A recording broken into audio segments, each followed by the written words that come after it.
You wake up and something's different, not dramatic, not even noticeable to anyone else, but you feel less in your body, more like a function.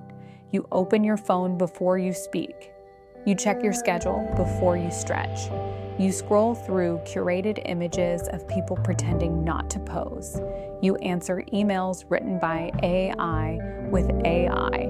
No one's alarmed. This is the new normal. Kafka's Metamorphosis begins with a sentence. As Gregor Samsa awoke one morning from uneasy dreams, he found himself transformed in his bed into a gigantic insect. No explanation, no build-up, just a grotesque shift. Gregor's first concern isn't the horror of his body, it's his job. That's what gets you. Because even after becoming a bug, Gregor's still worried about being late for work, still clinging to expectations he no longer fits. And maybe we relate, not because we've grown wings or antennas, but because, like Gregor, we've adapted to something we don't fully understand. We respond to pings more than people. We optimize routines like machines. We let systems finish our thoughts. And we call that convenience. We haven't had a moment of metamorphosis. We've had a slow erosion of agency.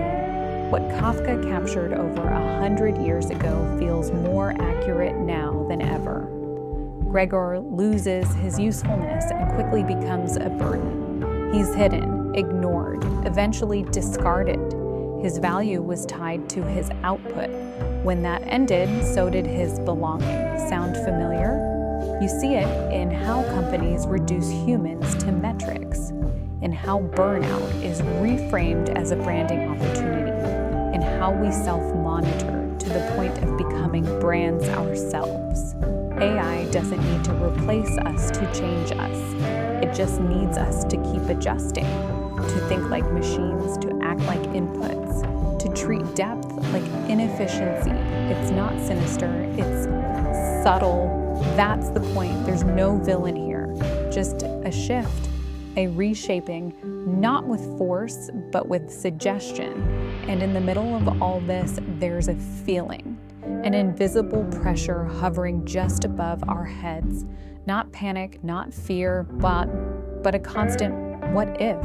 What if I don't catch up? What if I'm outdated?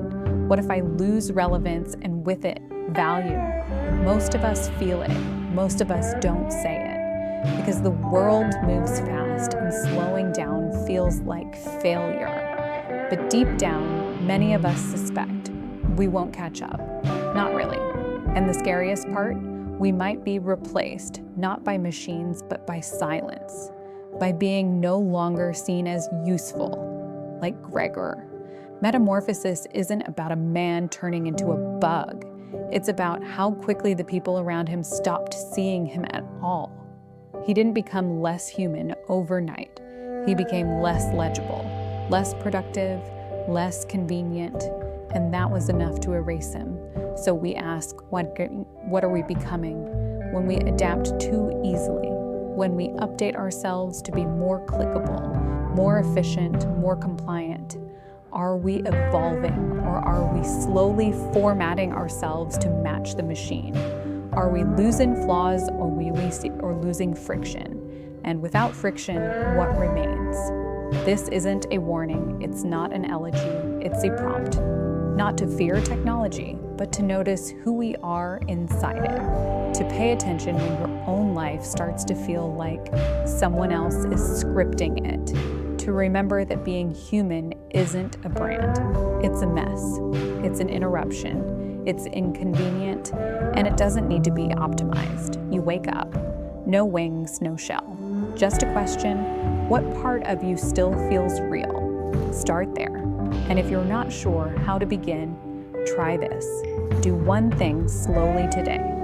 Not to be better or more mindful, just to reclaim time. Drink your coffee without a screen. Write a message without autocomplete. Take a walk without tracking it.